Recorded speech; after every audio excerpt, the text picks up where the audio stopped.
Attraction isn't chemistry. It's a power vacuum you either fill or fall into. Your phone lights up. You type. She reads it. Silence.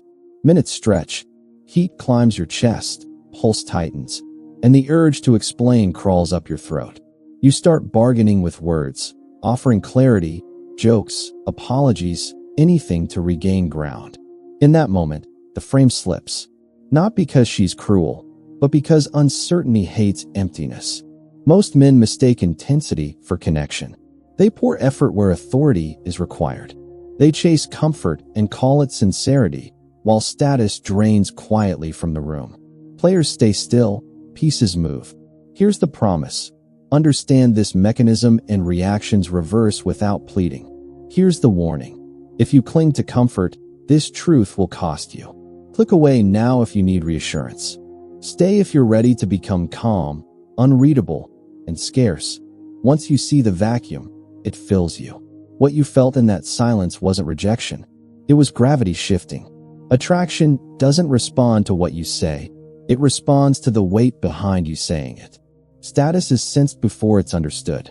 Emotional gravity pulls attention, sets pace, and quietly decides who adjusts and who waits.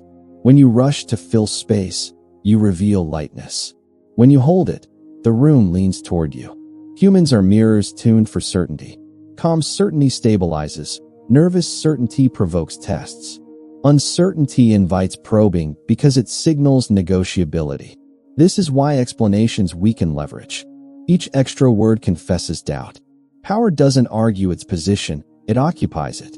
The mind relaxes around someone who seems internally settled, because settled minds feel safe to orbit.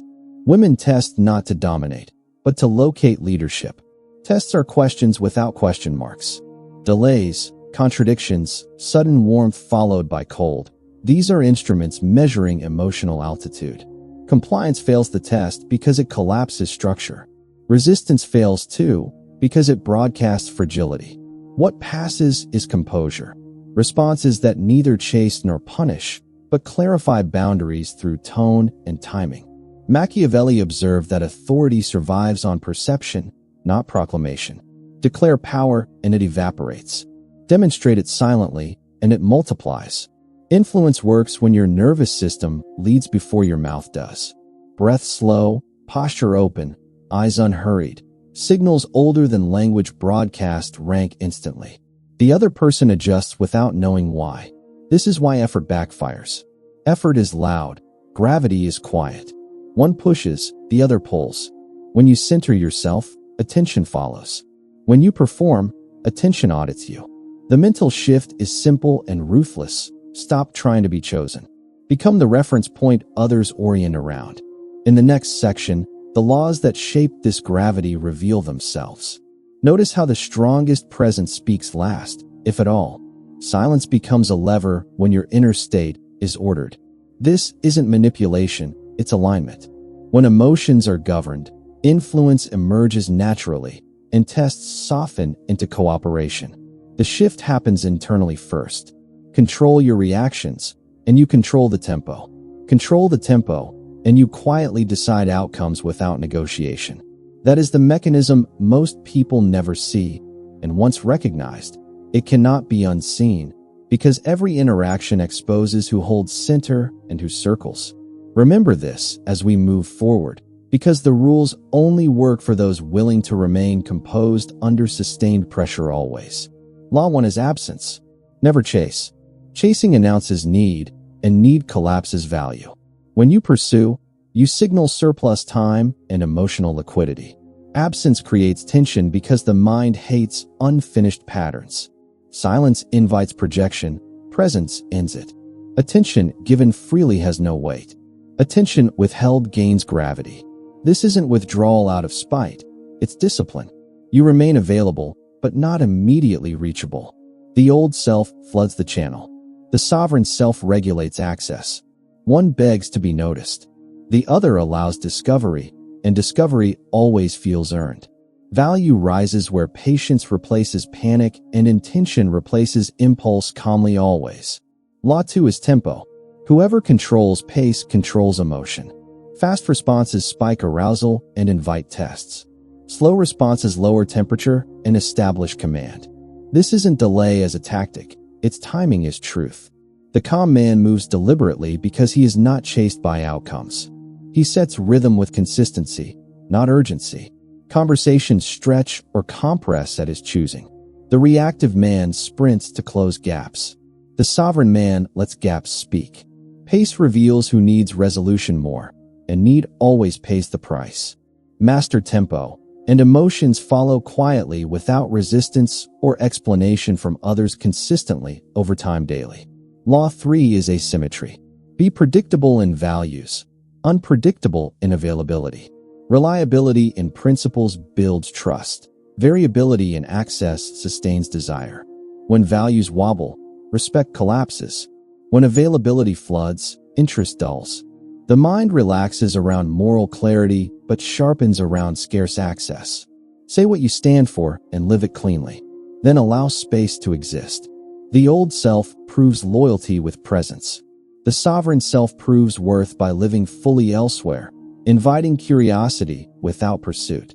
Consistency anchors respect, while selective absence keeps attention alert, awake, and self-directed over long periods of quiet confidence.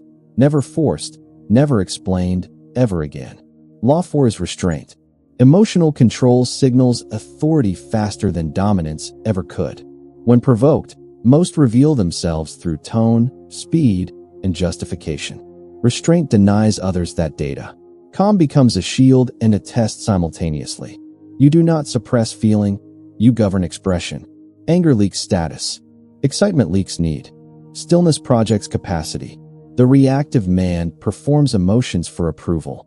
The sovereign man feels deeply and shows selectively. Authority grows where reactions end and intention remains visible. People follow nervous systems they trust, not mouths that argue or demand compliance under pressure, stress, scrutiny, observation, time, again and again always. Law 5 is investment. Whoever invests first attaches deeper. Let her contribute time, thought, effort, and choice. Investment creates ownership, and ownership defends itself. When you overgive, you remove the need to value you. When she invests, value compounds naturally.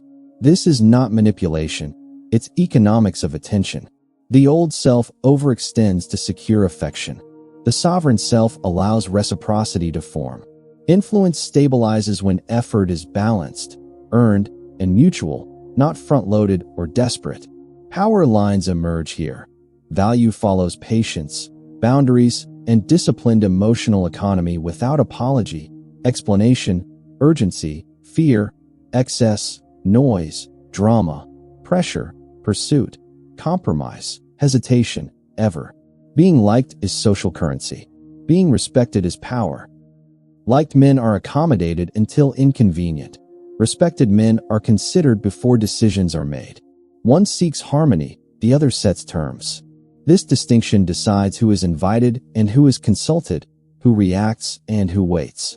Respect grows from consistency and boundaries, not charm or emotional availability. Most leverage is nonverbal. Timing speaks louder than language. A delayed response signals a full life, not a tactic. Silence communicates confidence because it implies no fear of misinterpretation. Relaxed posture, steady eye contact, and unhurried movement tell the nervous system across from you that nothing here needs fixing. These cues bypass logic and register directly as rank. Emotional self-sufficiency is the ultimate attractor because it removes pressure. When you are complete without approval, interactions lose desperation. The other person feels room to breathe, to invest, to approach. Need repels, fullness invites. This is the players versus pieces divide. Pieces react to moves already made. Players decide when the game advances. Reaction reveals position. Decision creates it.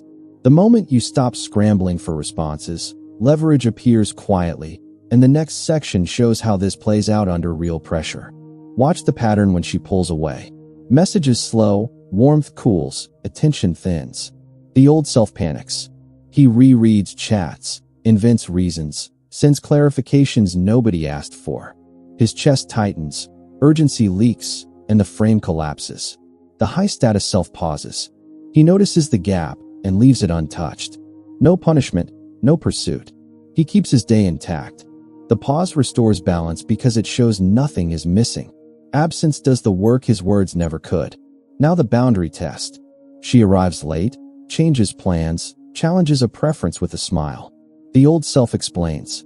He justifies, negotiates, softens edges to be agreeable. Each sentence trades authority for relief. The high-status self sets a frame without heat. He states what works and what is not, once. If the line is crossed, he adjusts access, not tone. Boundaries enforced calmly feel natural. Boundaries defended emotionally invite argument. One closes discussion. The other opens it. Then conflict. Disagreement sharpens, voices rise, and ego demands victory. The old self argues to be understood. He stacks logic, seeks validation, and escalates. Attention floods the problem, rewarding chaos. The high-status self withdraws attention.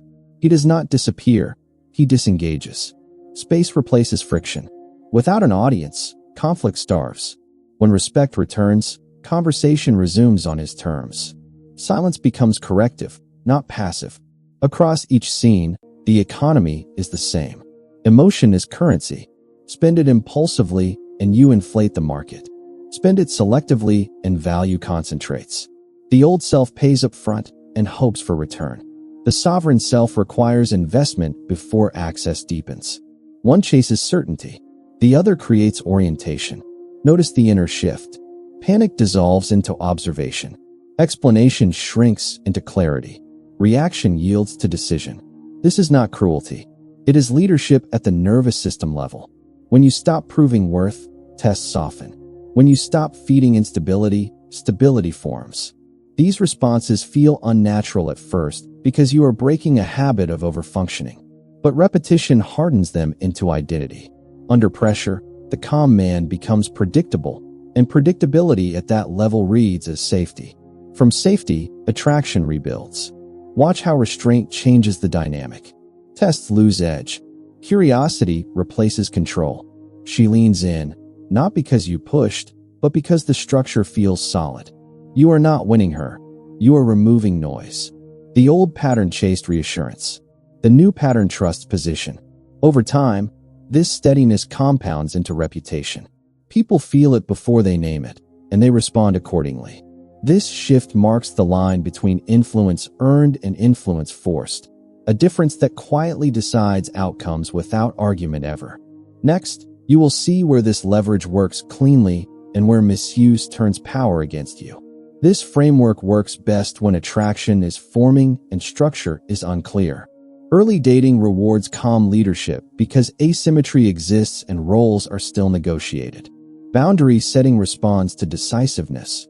Ambiguity invites testing. When interest is uneven, restraint restores balance by removing pressure.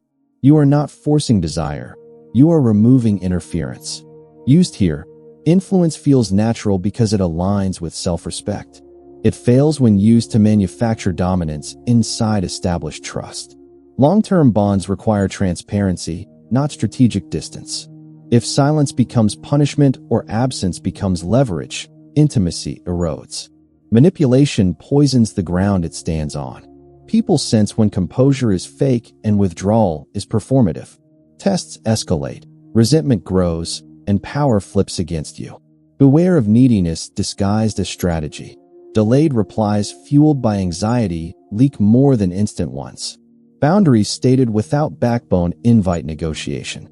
Control without inner stability becomes coercion, and coercion always demands escalation. Real authority reduces effort over time. False authority multiplies it. Ethical calibration is simple and strict. Influence must be backed by a full life, emotional regulation, and honest intent. If removing attention creates panic inside you, stop. If restraint feels like self-respect, continue. When discipline governs impulse, techniques become unnecessary. You are no longer applying rules, you are embodying them. Understand this distinction or the laws turn brittle. Used cleanly, they sharpen attraction and respect. Used selfishly, They collapse trust and expose insecurity. In the next section, the identity that sustains clean influence is built. This shift is internal before it is visible. The approval seeker scans faces, waits for signals, adjusts himself to be accepted. The sovereign moves first, not toward people, but toward purpose. Direction replaces permission. When your day has weight, reactions lose authority over you. Calm replaces urgency because nothing essential is at stake in any single interaction. Silence replaces explanation. You stop narrating intentions and start demonstrating standards. The nervous system reads this as leadership. Not loud, not rigid, simply settled. You speak when words add structure, not when anxiety demands relief. Each withheld explanation tightens the frame and clarifies position. Identity-first attraction changes everything. You do not perform to be selected. You permit access to what already exists. Attention becomes selective. Time becomes guarded. Interest is met, not chased. The prize never asks to be chosen because it knows its value does not depend on applause. This mindset is not detachment. It is ownership. You feel deeply without leaking emotion. You engage fully without losing center. Approval seeking dissolves because self-direction fills the space it once occupied. From here, influence becomes a byproduct, not a pursuit, and the next step turns this identity into daily discipline. This is where identity becomes behavior. 5 days, no theatrics, just discipline. Day 1 removes noise. Eliminate over-texting and reactive replies. You respond once, clearly, then return to your life. Notice the withdrawal symptoms. That discomfort is leverage recalibrating. Day 2 introduces strategic silence. You allow gaps to exist without filling them. No explanations, no emotional padding. Silence is not absence. It is space for others to adjust. Day 3 is decisive leadership. You state plans and preferences without justification. If something works, you proceed. If it doesn't, you redirect. Authority appears when decisions stand alone. Day 4 tests respect. When you are dismissed or poked, you withdraw attention calmly. No lectures. No punishments. Access adjusts. Behavior learns faster than words. Day 5 audits triggers. Identify moments that spike urgency, jealousy, or fear. Detach physically, breathe slowly, and choose response. This resets your nervous system. Complete all 5 days without improvising. Discipline builds trust internally. From this baseline, power stabilizes, and the final contract becomes unavoidable. You will feel resistance, but consistency converts friction into authority, and authority compounds quietly once reactions fade and self-command becomes your default state under pressure daily, without compromise. Control was never about her. It was always about you. The moment you govern reactions, outside behavior loses leverage. Self-control is the root of all influence, because a man who cannot be shaken cannot be steered. This is the final warning. Use these principles to stabilize yourself, not to extract validation. Misuse always reveals insecurity, and insecurity invites exposure. Now the contract. Commit, privately and without drama, to becoming untouchable. Not cold, not manipulative, grounded. You choose restraint over impulse, direction over approval, silence over explanation. You walk away from dynamics that require you to shrink. You invest where respect is mutual. This path is quieter than chasing and slower than tricks, but it compounds. Respect accumulates. Attraction reorganizes. Power follows presence.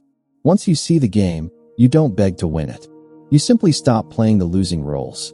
That is the agreement you honor.